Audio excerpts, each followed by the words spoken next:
Nos últimos dias do Terceiro Reich, a notícia era inegável. Berlim estava perdida. As tropas soviéticas avançavam sem restrições e a derrota era questão de horas. O general Gotthard Heinrichs, comandante da frente do Oder, foi quem transmitiu a mensagem que ninguém queria ouvir. Diante de Hitler, Göring e dos principais chefes militares, ele expôs com clareza que a frente havia entrado em colapso, que as linhas não existiam mais e que o fim era inevitável. Na reunião, cada líder tentou demonstrar força com promessas irreais, mas depois dessas palavras, cada um seguiu um rumo diferente. Que decisões os líderes nazistas tomaram após ouvir esse veredito? Como essa reunião selou o destino do 9º Exército e da capital? Foi ali que a liderança nazista se desintegrou. Ofensiva do Vistula Oder, o colapso da frente e a queda de Himmler. Em 12 de janeiro de 1945, quando temperaturas abaixo de zero transformaram os campos da Polônia em extensões congeladas, o Exército Vermelho lançou a ofensiva Vistula Oder. Mais de 2 milhões de soldados soviéticos, apoiados por 6.000 tanques e canhões de assalto, 40.000 peças de artilharia e cerca de 5.000 aeronaves, partiram das cabeças de ponte estabelecidas em Baranov, Puławy e Magnusiv. À sua frente estava o Grupo de Exércitos A, sob o comando de Joseph Harp, que mal contava com 400.000 homens espalhados em linhas defensivas incompletas e com suprimentos insuficientes para sustentar a resistência. O bombardeio inicial devastou as posições alemãs e, em poucas horas, múltiplas brechas se abriram na frente de batalha. Unidades soviéticas avançaram com velocidade sem precedentes, percorrendo dezenas de quilômetros por dia, cercando cidades inteiras e fragmentando as forças inimigas. Cracóvia caiu em 19 de janeiro, e na Prússia Oriental e na Pomerânia, as tropas alemãs recuaram desordenadamente. O Grupo de Exércitos A deixou de existir como força organizada, reduzido a remanescentes que se espalharam para o oeste em uma retirada caótica. No final de janeiro, as pontas de lança soviéticas alcançaram o rio Oder e estabeleceram cabeças de ponte a apenas 70 quilômetros de Berlim. O ritmo de avanço superou todas as previsões. Em apenas 3 semanas, o Exército Vermelho percorreu 500 quilômetros, desmantelou exércitos inteiros e recuperou cidades que permaneceram sob controle alemão por anos. A reação de Adolf Hitler foi improvisada e desesperada. Em 24 de janeiro, ele designou Heinrich Himmler, Reichsführer da SS e chefe de polícia, como comandante do recém-criado Grupo de Exércitos Vístula. A nova estrutura integrava os remanescentes do 2º Exército, do 3º Exército Panzer e do 9º Exército. Unidades desorganizadas após os reveses sofridos na Polônia e na Pomerânia.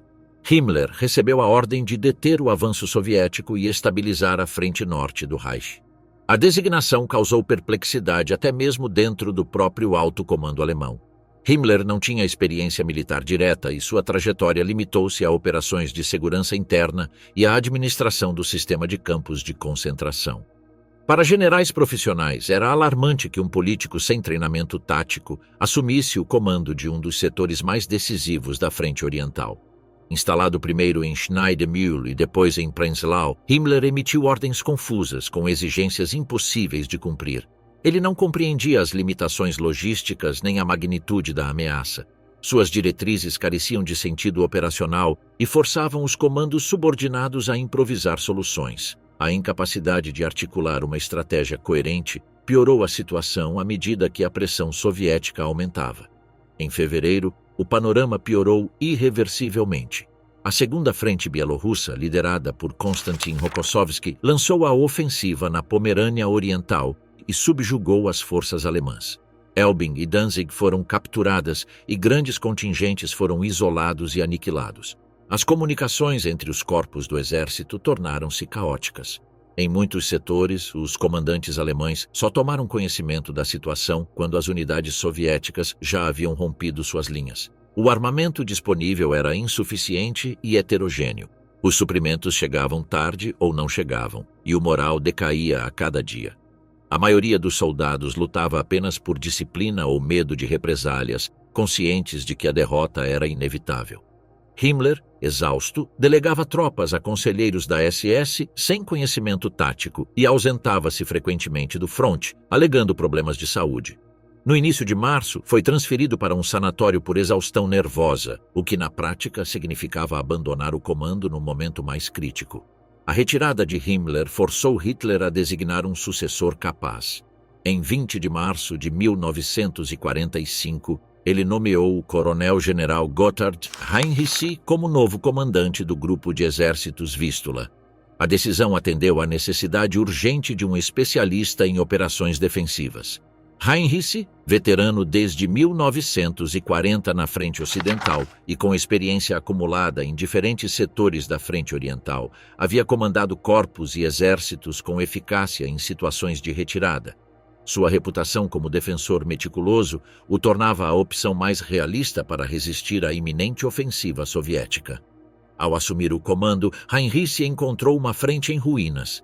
O terceiro exército Panzer, sob o comando de Hasso von Manteuffel, reunia apenas 50.000 homens, com um número reduzido de veículos blindados operacionais. O nono exército, posicionado em torno de Frankfurt, no Oder, reunia cerca de 80.000 combatentes, entre eles batalhões da Volkssturm e da Hitlerjugend, sem treinamento suficiente. O segundo exército havia sido praticamente destruído após a ofensiva na Prússia Oriental. A escassez de recursos era absoluta. A falta de combustível imobilizava veículos blindados que tinham que ser usados como artilharia estática. A munição de artilharia era racionada ao mínimo indispensável, autorizando disparos apenas em resposta a ataques confirmados. As armas eram um mosaico de modelos antigos, equipamentos capturados e lançadores de foguetes Panzerfaust distribuídos aos adolescentes da Volkssturm. As comunicações dependiam de linhas telefônicas e rádios vulneráveis, com cobertura escassa. As informações chegavam atrasadas ou continham contradições, tornando quase impossível coordenar os movimentos. O moral das tropas estava abalado. Os soldados sabiam que a vitória era inalcançável e lutavam apenas para ganhar tempo e permitir que os civis fugissem para o oeste. A incorporação forçada de adolescentes e idosos à Volkssturm aumentou a tensão entre as unidades regulares, enquanto a presença de destacamentos da SS, com ordens de executar desertores, intensificou os confrontos internos com a Wehrmacht. Heinrichs respondeu organizando um sistema defensivo em camadas no rio Oder. Ele ordenou o estabelecimento de 3 linhas, a primeira na margem do rio, a segunda no alto das colinas de Zielou e a terceira na periferia leste de Berlim. Sua tática consistia em retirar as tropas da primeira linha pouco antes dos bombardeios soviéticos e fazê-las retornar após o fogo preparatório, evitando grandes baixas. A manobra foi criticada por líderes políticos que a interpretaram como derrotismo, mas Heinrichs sabia que era o único recurso para conservar forças. O preço dessa estratégia foi alto, visto que a frente carecia de reservas móveis. Corpos blindados de elite foram enviados à Hungria para a operação no Lago Balaton, deixando Berlim praticamente sem proteção estratégica. No final de março, relatórios de reconhecimento confirmaram que o Exército Vermelho concentrava uma força sem precedentes do outro lado do Oder. As evidências eram claras: construção de pontes flutuantes, acúmulo maciço de artilharia e movimentação noturna de tropas. Heinrichs compreendeu que a ofensiva final contra a capital do Reich era iminente e que suas forças, exaustas, mal equipadas e em menor número, teriam que enfrentar a máquina de guerra mais poderosa do mundo. Batalha de Zielou, o último muro derrubado. As colinas de Zielou erguiam-se 60 quilômetros a leste de Berlim como a última elevação significativa que separava o Exército Vermelho da capital do Reich. Esses promontórios dominavam a planície pantanosa de Oderbruch, terreno aberto onde qualquer atacante ficava exposto a fogo direto. Para Gotthard Heinrichs, essas alturas representavam a única vantagem tática que poderia oferecer resistência em uma situação cada vez mais desesperadora. O 9º Exército, sob o comando do general Theodor Buss, foi implantado ao longo de uma frente de 20 quilômetros voltada para as colinas. A disposição seguia os princípios da defesa em profundidade, com uma primeira linha na margem do rio Oder, uma segunda nas colinas de Zielou e uma terceira mais recuada, destinada a cobrir as vias de acesso leste de Berlim. A fortificação incluía trincheiras, campos minados e posições improvisadas que visavam transformar cada setor em um obstáculo capaz de retardar o avanço inimigo. O efetivo total era de 90.000 combatentes, entre divisões regulares, remanescentes de unidades blindadas, contingentes da Waffen-SS e batalhões da Volkssturm. O armamento disponível foi reduzido a 700 canhões e morteiros e apenas meia centena de tanques, muitos dos quais tiveram que ser usados como peças fixas devido à falta de combustível. A preparação alemã contrastava com a magnitude da mobilização soviética. A primeira frente bielorrussa, sob o comando de Georgy Zhukov, reuniu cerca de 1 milhão de soldados, apoiados por mais de 3.000 tanques e canhões de assalto, quase 20.000 peças de artilharia e domínio absoluto dos céus. A ofensiva começou em 16 de abril de 1945, às 3 da manhã, com um bombardeio maciço de 9.000 peças de artilharia. A escuridão foi interrompida pelo fogo de foguetes Katyusha e holofotes antiaéreos orientados para oeste, cujo objetivo era ofuscar os defensores. No entanto, a combinação de neblina e fumaça reduziu a visibilidade de ambos os lados. As primeiras ondas soviéticas avançaram com dificuldade sobre o terreno destruído, perdendo a coesão em meio a crateras e lama. A decisão de Heinrich de evacuar as posições avançadas antes do início do bombardeio foi decisiva. As baixas alemãs durante a preparação da artilharia foram mínimas e as tropas conseguiram reocupar as defesas após o fogo inicial. Os atacantes encontraram campos minados, valas e diques inundados que atrasaram a travessia de Oderbruch. O fogo cruzado de posições em alturas e o uso intensivo de Panzerfaust contra veículos blindados fizeram com que as primeiras ondas sofressem perdas significativas. Mesmo assim, a desproporção material foi sentida desde o início. Engenheiros soviéticos trabalharam sob fogo constante para erguer pontes flutuantes, permitindo que as divisões blindadas cruzassem para a costa oeste. O terreno irregular retardava o avanço dos tanques, transformando-os em alvos para peças antitanque. Mas o fluxo contínuo de substituições mantinha a pressão ofensiva.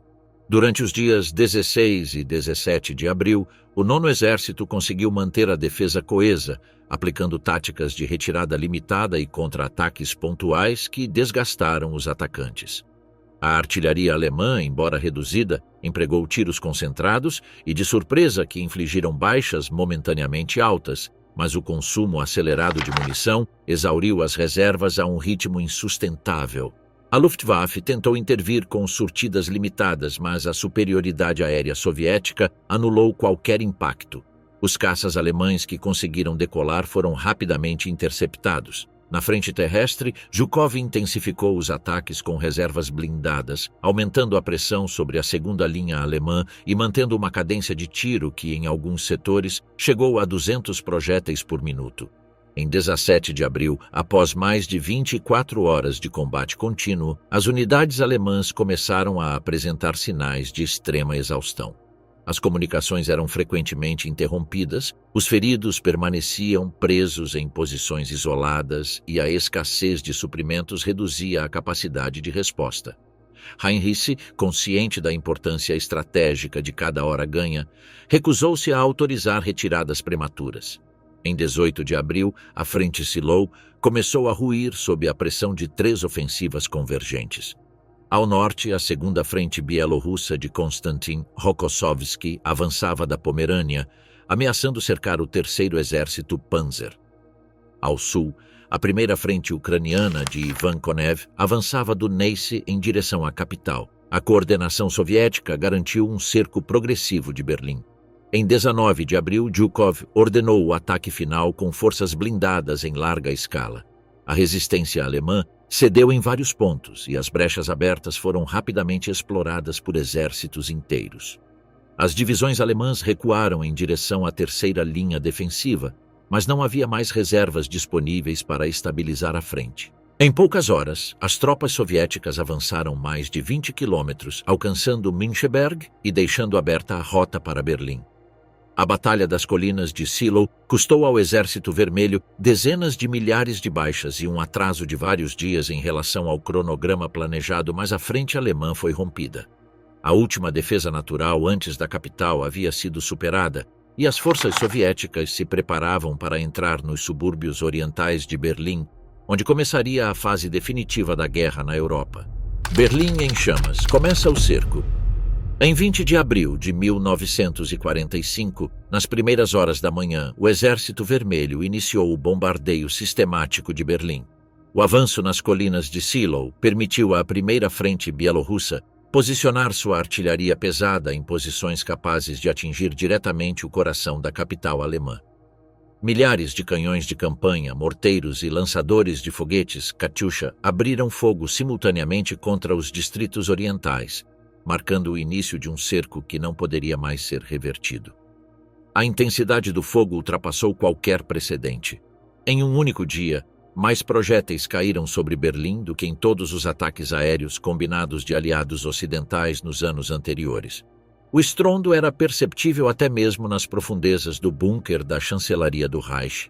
Ondas de choque quebraram janelas e racharam paredes a quilômetros de distância, e colunas de fumaça preta se ergueram sobre a cidade, reduzindo a visibilidade e dificultando qualquer operação de resgate. O objetivo soviético era múltiplo: desorganizar a defesa alemã, abalar o moral da população, facilitar o avanço da infantaria e dos veículos blindados nos subúrbios e enviar uma mensagem política inequívoca de que a queda da capital era iminente. O fogo atingiu estações ferroviárias, instalações militares, prédios governamentais e também bairros residenciais, causando baixas entre civis que não tinham mais abrigos seguros. Enquanto isso, dentro do Führerbunker, localizado sob os jardins da chancelaria, Adolf Hitler completava 56 anos. A coincidência entre a celebração íntima e o início do cerco realçou o contraste entre a vida subterrânea da liderança nazista e a devastação à superfície. A cerimônia de felicitações foi reduzida a um breve ato protocolar com a presença de Wilhelm Keitel, Alfred Jodl, Wilhelm Burgdorf, Hans Krebs e Joseph Goebbels, acompanhados de sua esposa Magda e seus 6 filhos. Não houve discursos ou comemorações prolongados. Hitler, sentado, apresentava sinais visíveis de desgaste, com tremor constante nas mãos e um uniforme folgado que revelava perda de peso e vitalidade. Alguns líderes, como Albert Speer e Karl Dönitz, aproveitaram a ocasião para se despedir e se mudar para locais mais seguros no norte. Heinrich Himmler não estava presente, já se encontrando afastado do centro de operações. O que aparentemente era uma felicitação oficial funcionou na realidade como uma despedida velada. No mesmo dia, Hitler reafirmou a decisão de converter Berlim em Festung, uma cidade-fortaleza. A ordem implicava que cada rua, cada ponte e cada edifício deveria ser defendido até o fim. A população civil foi mobilizada por batalhões da Volkssturm, compostos por adolescentes da Hitlerjugend e idosos de até 60 anos. Contingentes policiais, efetivos da Luftwaffe reconvertidos em infantaria e unidades da Waffen-SS transferidas de outros setores também foram adicionados. As divisões regulares sobreviventes estavam localizadas em acessos estratégicos, embora seu estado fosse precário após semanas de desgaste. As fortificações urbanas avançaram rapidamente. Barricadas foram erguidas com bondes virados e escombros, valas antitanque foram cavadas nas avenidas principais e prédios sólidos foram preparados como pontos de resistência com sacos de areia e aberturas para fogo automático. A rede de metrô e os porões foram adaptados como abrigos civis e como corredores defensivos subterrâneos, permitindo movimentos ocultos entre setores. A propaganda dirigida por Goebbels reforçou a narrativa de resistência absoluta. Slogans pintados em muros e cartazes distribuídos pela cidade proclamavam a defesa até o último homem. Alto-falantes públicos transmitiam slogans que falavam de reforços iminentes, embora tais reforços nunca chegassem.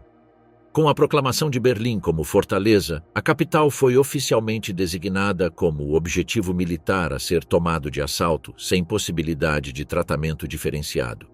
Naquele mesmo dia 20 de abril, as primeiras unidades soviéticas entraram nos subúrbios orientais de Berlim. Bairros como Marzahn, Lichtenberg e Köpenick tornaram-se palco de combates urbanos caracterizados pela fragmentação e violência. Esquadrões alemães resistiram em prédios de apartamentos, porões e abrigos improvisados, enquanto os soviéticos responderam com canhões antitanque, artilharia direta e lança-chamas que devastaram quarteirões inteiros. Cada quarteirão se transformou em um campo de batalha independente.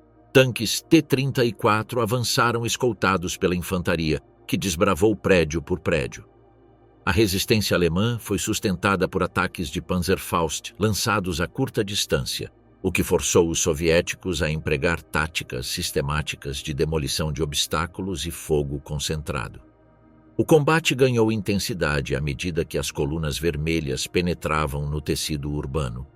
Em 21 de abril, a artilharia soviética expandiu seu alcance e atingiu diretamente o centro histórico.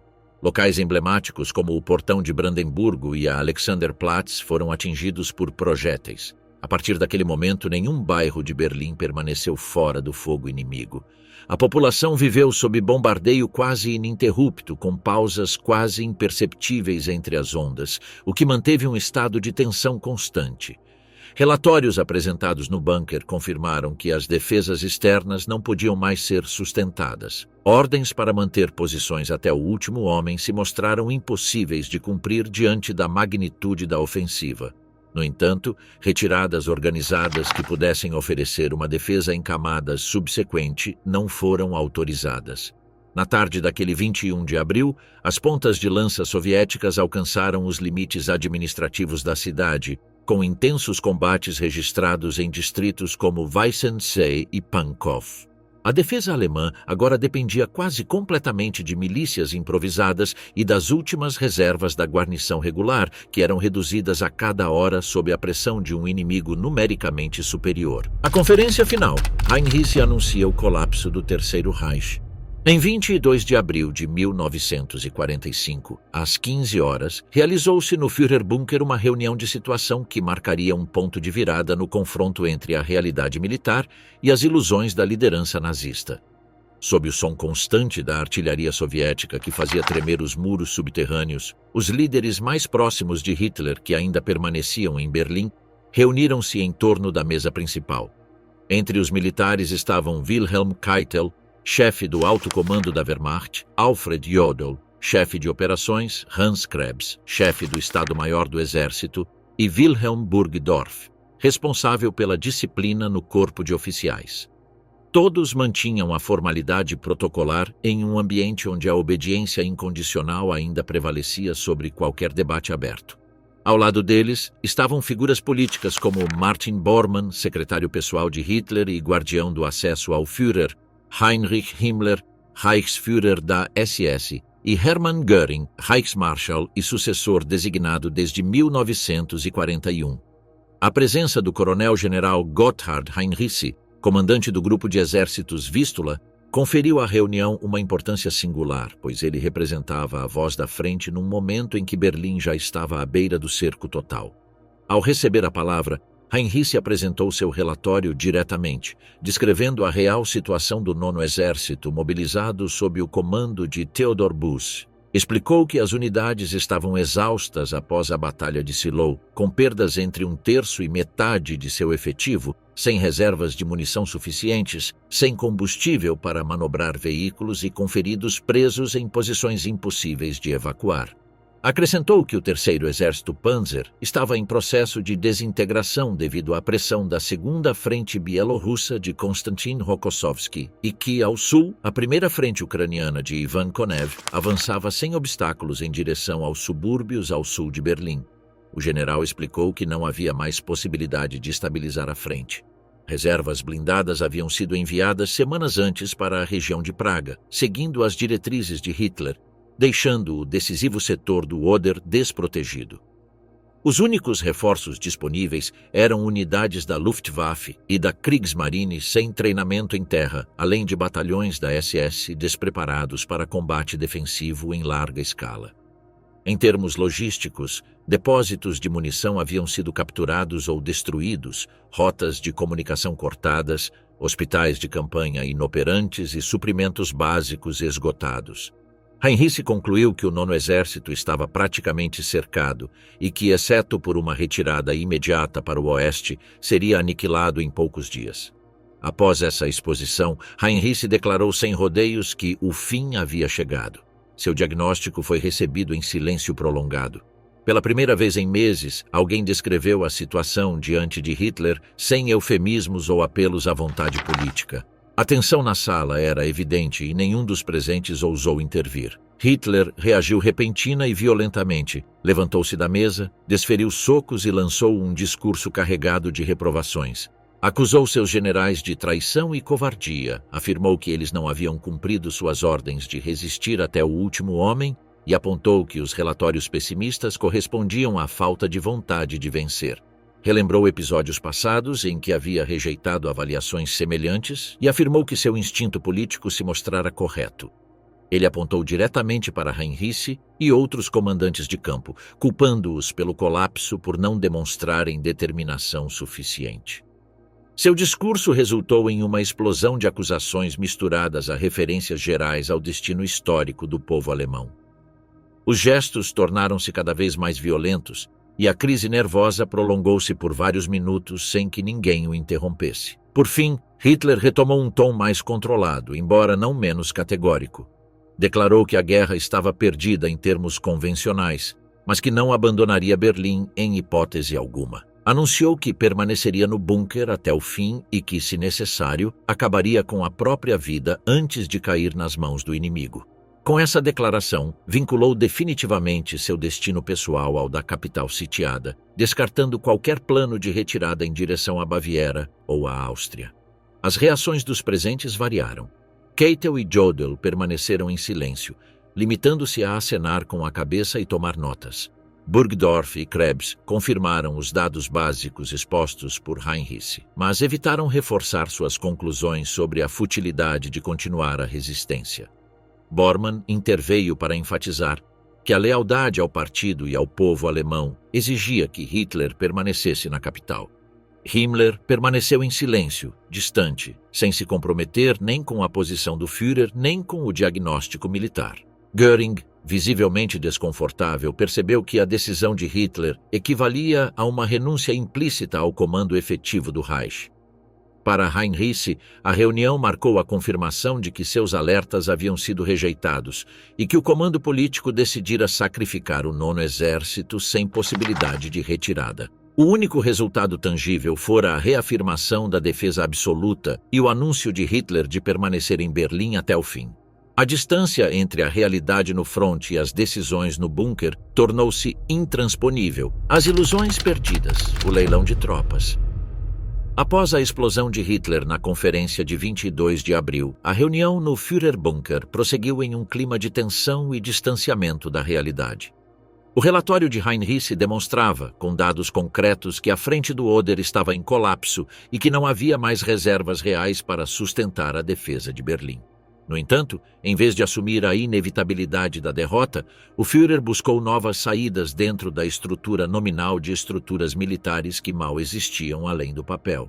Nesse contexto, vários líderes começaram a apresentar propostas que refletiam mais a necessidade de sustentar ilusões do que de fornecer soluções práticas. O primeiro a intervir foi Hermann Göring, Reichsmarschall e comandante supremo da Luftwaffe. De pé, anunciou que colocaria à disposição da defesa de Berlim 100.000 homens de sua força aérea. O número era impressionante, mas se tratava principalmente de pessoal de terra, mecânicos de máquinas, técnicos de comunicações, auxiliares administrativos e unidades antiaéreas privadas de seus canhões. Göring buscava projetar a impressão de que ainda dispunha de recursos significativos e, ao mesmo tempo, reabilitar seu prestígio pessoal, gravemente prejudicado pelo fracasso da defesa aérea do Reich. A realidade era diferente. Esses homens careciam de treinamento básico para combate urbano e convertê-los em infantaria exigiria meses de treinamento inexistente. Heinrich Himmler, que não queria ser relegado à competição simbólica de demonstração de lealdade, ofereceu 25.000 homens da SS. Eles vinham de remanescentes de divisões desorganizadas, contingentes de treinamento e pessoal vinculado a funções administrativas ou de guarda. O valor político da proposta era evidente. A SS se apresentava como um núcleo ideológico pronto para lutar até o fim. No entanto, a falta de equipamento e armamento completos reduziu drasticamente sua capacidade real. Karl Dönitz, grande almirante e chefe da Kriegsmarine, juntou-se a eles, declarando que poderia mobilizar 12.000 marinheiros. A maioria vinha de bases navais sem função operacional após o bloqueio aliado e a destruição da frota. Eram homens com experiência em artilharia naval ou submarinos, mas sem treinamento em operações terrestres, especialmente em combate urbano. Sua oferta respondia mais à necessidade de figurar nessa distribuição simbólica de responsabilidades do que a uma avaliação militar objetiva. Somando-se às promessas, os presentes já falavam em 150.000 homens. No papel, isso equivalia a cerca de 12 divisões capazes de reforçar a defesa da capital. Hitler, tomando notas, afirmou que, com tal reserva, não só seria possível deter o avanço soviético, como também lançar contra-ataques. O otimismo dessa conclusão refletia o abismo cada vez mais intransponível entre a visão do comando político e a realidade da frente operacional. Heinrich, que ouvia as intervenções com crescente incredulidade, tomou a palavra para rejeitar claramente as propostas. Ressaltou que, embora os números fossem impressionantes, faltavam homens treinados, armamento pesado, veículos, comunicações compatíveis e coordenação indispensável para resistir a um exército blindado moderno. Insistiu que lançá-los contra divisões soviéticas apenas aumentaria o número de baixas, sem alterar os resultados da batalha. Sua intervenção gerou respostas defensivas imediatas. Göring afirmou que seu pessoal possuía preparação militar básica e poderia se adaptar rapidamente. Himmler garantiu que a disciplina e a resistência ideológica da SS supririam as deficiências técnicas. Dönitz defendeu que os marinheiros estavam acostumados ao uso de armas e à pressão em combate, qualidades que, segundo ele, poderiam ser transferidas para o campo de batalha terrestre. Essas justificativas mostraram até que ponto o auto-engano havia se tornado um mecanismo de sobrevivência política dentro do bunker. Hitler ouviu tanto as ofertas quanto as objeções e respondeu com uma afirmação que sintetizava sua desconexão com a realidade. Declarou que os fatores decisivos não eram os recursos materiais, mas a fé absoluta na vitória final. Segundo seu raciocínio, a vontade de resistir até o último homem poderia transformar unidades auxiliares em divisões equivalentes a profissionais. O planejamento militar racional foi, assim, subordinado a uma estrutura de pensamento em que o fanatismo ideológico substituía a análise objetiva. Com essas palavras, o Führer validou as contribuições de Göring, Himmler e Dönitz. Ordenou a organização da transferência deles para a região de Berlim, embora, na prática, a maioria desses homens nunca tenha conseguido se integrar de forma coerente à defesa. Problemas de armamento, logística e organização fizeram com que essas promessas permanecessem reduzidas a um exercício de propaganda interna, em vez de uma força real em campo. O Palácio de Karinhal, o confronto entre Göring e Heinrich. Em 8 de abril de 1945, dias antes do início da ofensiva final soviética em Berlim, o coronel-general Gotthard Heinrich recebeu uma intimação irrecusável.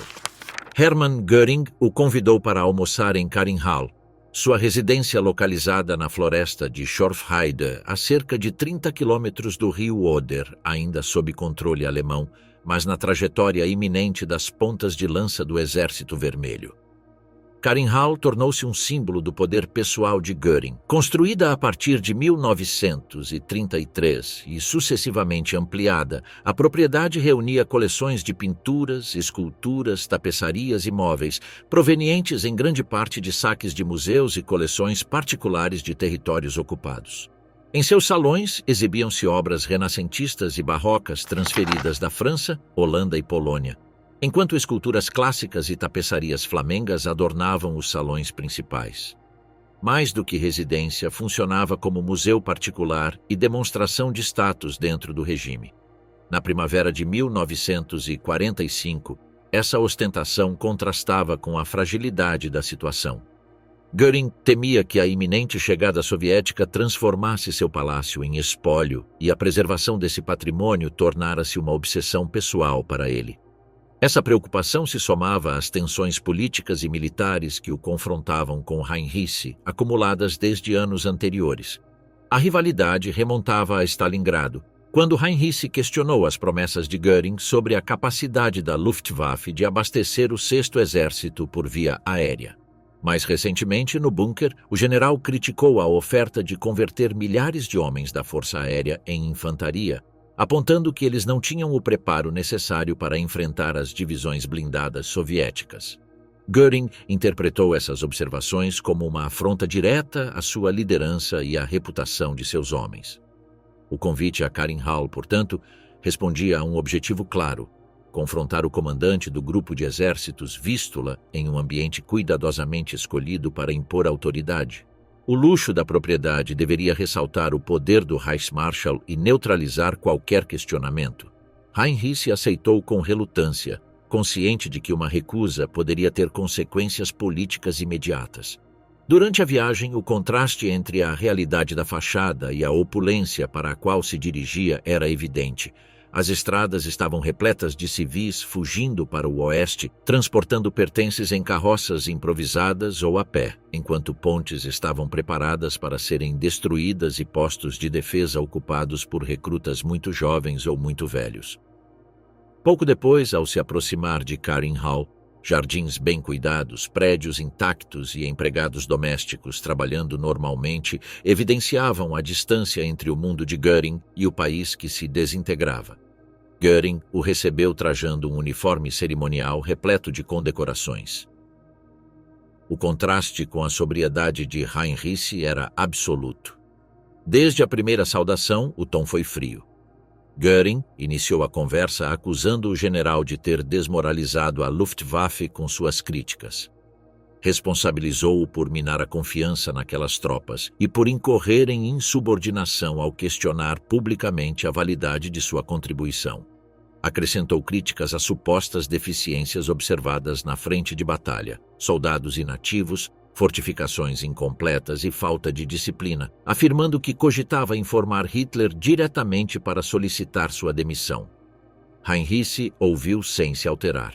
Consciente da posição hierárquica de seu interlocutor, respondeu com argumentos estritamente técnicos. Ressaltou que o efetivo disponível da Luftwaffe carecia de treinamento e equipamento comparáveis aos das divisões de infantaria treinadas e que lançá-los contra tanques soviéticos significaria perdas sem resultado militar. Quanto à disciplina nas posições do Oder, explicou que as tropas estavam exaustas após semanas de combate e que o que Göring interpretara como inatividade era consequência direta do desgaste extremo e da falta de recursos básicos. O almoço ocorreu em um salão cercado por obras de arte acumuladas ao longo de mais de uma década de saques. O ambiente opulento funcionava como um lembrete da diferença de status entre anfitrião e convidado. Heinrich, no entanto, manteve-se distante, evitando prolongar um confronto que só poderia lhe trazer danos. Encerrou a visita com cortesia formal e preparou-se para retornar imediatamente ao seu posto de comando. No momento da despedida, pronunciou uma frase que refletia cortesia e advertência. Observando jardins e salões repletos de tesouros, expressou a Göring seu desejo de que seus soldados salvassem aquele palácio das batalhas iminentes. Aparentemente era um comentário diplomático, mas ao mesmo tempo lembrava ao Reichsmarschall que seu mundo de luxo dependia de homens exaustos e mal equipados que lutavam a escassos quilômetros de distância e que nada garantia a sobrevivência daquele símbolo de poder diante do avanço soviético. A ruptura da liderança, Göring destituído, Himmler traidor. Em 23 de abril de 1945, enquanto o cerco soviético a Berlim se fechava e o combate já atingia os distritos periféricos, Hermann Göring tomou uma decisão que marcaria o início do colapso definitivo no círculo interno do regime. De sua residência em Obersalzberg, nos Alpes bávaros, enviou um telegrama ao Führerbunker, apelando diretamente ao decreto assinado por Hitler em 1941, que o designava sucessor oficial em caso de morte ou incapacidade do Führer. A mensagem destacava que, dado que Hitler decidira permanecer na capital sitiada e declarara sua vontade de morrer ali em vez de abandoná-la, configurava-se de fato uma situação de vácuo de poder. Göring solicitou autorização formal para assumir imediatamente a liderança total do Reich e iniciar negociações com os aliados ocidentais. Em sua abordagem, a transferência era indispensável para garantir a continuidade do Estado em um momento em que a derrota militar era evidente. O telegrama foi transmitido por canais oficiais, o que garantiu sua chegada a Berlim, apesar das dificuldades causadas pelos bombardeios. Essa formalidade demonstrou que não se tratava de uma sugestão improvisada, mas de uma manobra política calculada. O objetivo de Göring era estabelecer uma nova realidade de poder antes que a derrota fosse consumada. A primeira reação de Hitler foi o silêncio. Ele leu o documento várias vezes, sem dizer uma palavra. Martin Bormann, cada vez mais influente nas decisões internas, imediatamente interpretou o telegrama como uma tentativa de usurpação. Apresentou-o a Hitler como uma manobra desleal com o objetivo de removê-lo do poder, mesmo em vida e em pleno uso de suas faculdades. Segundo essa interpretação, Göring não estava oferecendo ajuda ou colaboração, mas reivindicando uma sucessão antecipada. Joseph Goebbels aderiu à interpretação de Bormann. Ele ressaltou que o momento escolhido, com Berlim cercada e sob bombardeio, revelava falta de solidariedade e ambição pessoal. A ideia de que o Reichsmarschall tentava se aproveitar do estado crítico da capital despertou imediatamente a desconfiança do Führer, reforçando sua tendência a enxergar conspirações e deslealdades em seu entorno mais próximo. Nas horas seguintes, a surpresa inicial de Hitler transformou-se em indignação. Göring fora, por mais de uma década, o segundo homem do Reich, responsável pela criação da Luftwaffe e depositário de sua confiança em múltiplos assuntos-chave. O fato de ele ter reivindicado o poder em meio ao cerco foi vivenciado como uma traição pessoal. Em 25 de abril, após 2 dias de deliberações, Hitler ditou uma resposta categórica. Acusou Göring de alta traição e ordenou que renunciasse imediatamente a todos os seus cargos oficiais como única alternativa para evitar punições mais severas. A renúncia foi aceita sem resistência por Göring, que se retirou para Obersalzberg sob estrita vigilância da SS. Martin Bormann garantiu que não teria possibilidade de retomar a atividade política ou estabelecer contatos independentes. Com essa decisão, o homem que durante anos fora considerado o sucessor natural foi afastado da estrutura de poder. Quando as consequências da queda de Göring ainda não haviam sido assimiladas, outra revelação abalou o Führerbunker. Em 28 de abril, foi confirmado que Heinrich Himmler, chefe da SS e um dos pilares ideológicos do regime, havia iniciado contatos secretos com potências ocidentais. As informações chegaram por meio de reportagens de rádio, comunicados da BBC e interceptações diplomáticas que mencionavam negociações com intermediários suecos, particularmente com o conde Folke Bernadotte. Himmler havia proposto uma capitulação parcial que excluía a União Soviética. A Alemanha se renderia aos britânicos e americanos, continuando a lutar no leste. O plano buscava explorar tensões latentes entre os aliados e preservar parte do regime em condições menos duras. Para Hitler, essa manobra constituía a maior traição imaginável. Himmler não era apenas um líder político, mas o executor das políticas mais radicais do nacionalsocialismo. O fato de ele ter buscado um acordo com os inimigos transformou a deslealdade em um golpe pessoal e simbólico. A reação foi imediata. Hitler o demitiu de todos os seus cargos, declarou-o traidor do Reich e ordenou sua prisão e execução caso fosse localizado. Com isso, o regime perdeu mais uma de suas figuras fundamentais, enquanto o círculo de confiança se reduzia cada vez mais. No mesmo dia, ocorreu um episódio que reforçou o clima de paranoia. Hermann Fegelein, oficial de ligação da SS e cunhado de Eva Braun, tentou fugir de Berlim. Ele foi detido em um apartamento na zona oeste da cidade, vestido à paisana, carregando dinheiro, joias e documentos que sugeriam conhecimento das manobras de Himmler. Interrogado por Wilhelm Mohnke, comandante das defesas distritais do governo, ele não ofereceu explicações convincentes. Eva Braun intercedeu em favor do cunhado, mas Hitler rejeitou qualquer gesto de clemência. Em total desconfiança, considerou a tentativa de fuga como prova de cumplicidade e ordenou a execução imediata. Em 28 de abril, Fegelein foi fuzilado nos jardins da chancelaria por um esquadrão da SS, enquanto a artilharia soviética castigava a área. A sentença foi executada sem julgamento formal e sem possibilidade de defesa, enviando uma mensagem clara a todos os ocupantes do bunker. Suspeita de deslealdade seria punida com a morte, independentemente de patente ou vínculo pessoal. Em 29 de abril, com o combate já nos limites da chancelaria, Hitler redigiu seu testamento político. Nele, nomeou o grande almirante Karl Dönitz como presidente do Reich e sucessor oficial. A escolha simbolizou a rejeição definitiva de Göring e Himmler, expressamente mencionados como traidores e expulsos do movimento. Ele também nomeou Joseph Goebbels como chanceler, embora seu mandato fosse efêmero devido à sua própria decisão de não sobreviver ao colapso. O documento foi assinado na presença de testemunhas e enviado para fora do bunker por mensageiros encarregados de garantir sua preservação. Com esse ato, Hitler tentou dar uma estrutura legal definitiva à sucessão do Reich em meio à derrota. O testamento selou o colapso definitivo da liderança nazista. Figuras que acompanharam o Führer por anos foram removidas, enquanto uma nova direção foi estabelecida sobre ruínas militares e políticas que não podiam mais ser sustentadas. O Crepúsculo de Berlim, suicídios no bunker e rendição final. Na madrugada de 30 de abril de 1945, quando o combate já se desenrolava a poucos metros da chancelaria do Reich e o cerco soviético ao distrito governamental atingia a intensidade máxima, Adolf Hitler contraiu matrimônio civil com Eva Braun. A cerimônia, celebrada em uma pequena sala do Führerbunker, teve como testemunhas Joseph Goebbels e Martin Bormann, e foi conduzida por um oficial do registro civil transferido expressamente para a capital sitiada. O ato durou apenas alguns minutos. A simplicidade da cerimônia contrastava com a pompa das cerimônias oficiais que acompanhavam o regime nazista em seus anos de poder. Não havia muitos convidados nem música, apenas vozes em voz baixa, interrompidas pelo estrondo da artilharia soviética que se aproximava cada vez mais do centro da cidade. O gesto formal, reduzido ao essencial, também simbolizava uma despedida definitiva.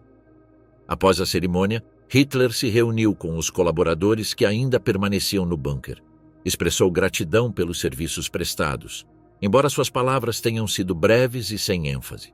Durante a manhã, transmitiu suas últimas instruções militares. Autorizou as unidades que ainda resistiam na capital a decidirem autonomamente se tentavam romper o cerco ou se permaneciam em suas posições.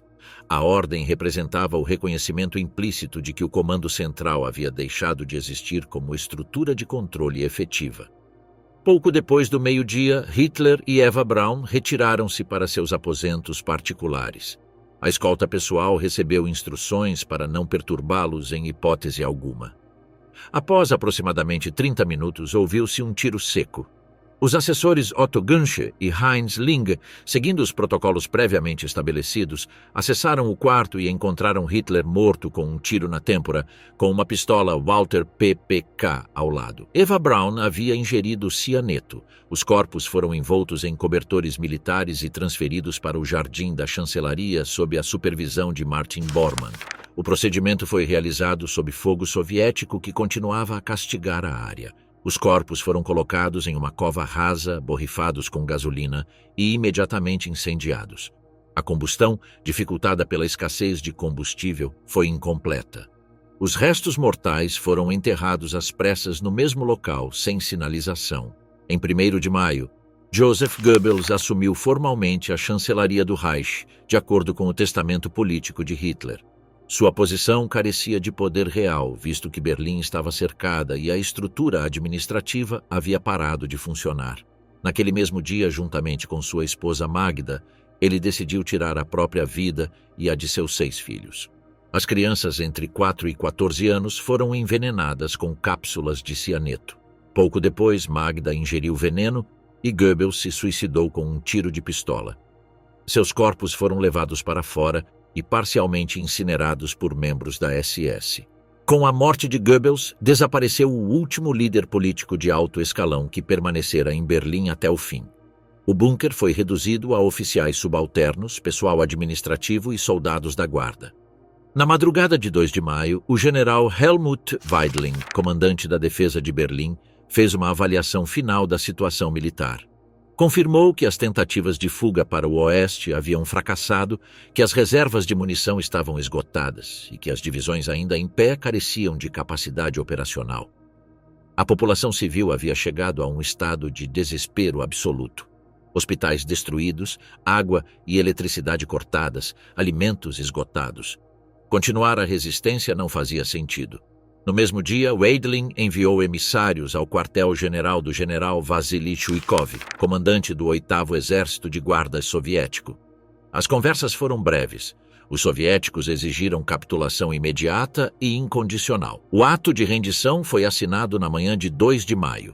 Pouco depois, Weidling ordenou o cessar-fogo em todos os setores. Milhares de soldados se renderam em diferentes pontos da cidade. Muitos com evidente alívio após dias de combate sem esperança. Durante a tarde, os últimos focos isolados de resistência foram neutralizados. Algumas unidades da SS tentaram continuar lutando independentemente, mas foram rapidamente derrotadas. Ao cair da noite, Berlim estava completamente sob controle soviético. A queda da capital significou o colapso definitivo do Terceiro Reich como estrutura política e militar. O governo chefiado por Karl Dönitz em Flensburg tentou exercer autoridade nominal sobre a Alemanha, mas não tinha controle real sobre a capital e a maior parte do território. A chancelaria do Reich foi reduzida a ruínas, com seus salões subterrâneos transformados em vestígios das últimas decisões do regime. O Exército Vermelho explorou sistematicamente as instalações de bunkers, documentando seu estado e registrando os espaços onde o desenlace do nazismo havia se desenvolvido. O contraste entre as ruínas superficiais e a relativa integridade das estruturas subterrâneas simbolizava a distância entre as ambições monumentais de Hitler e o colapso real de seu regime. A rendição de Berlim acelerou a capitulação das forças alemãs em outras frentes. Guarnições isoladas negociaram de forma independente, a maioria tentando se render aos britânicos e americanos antes dos soviéticos.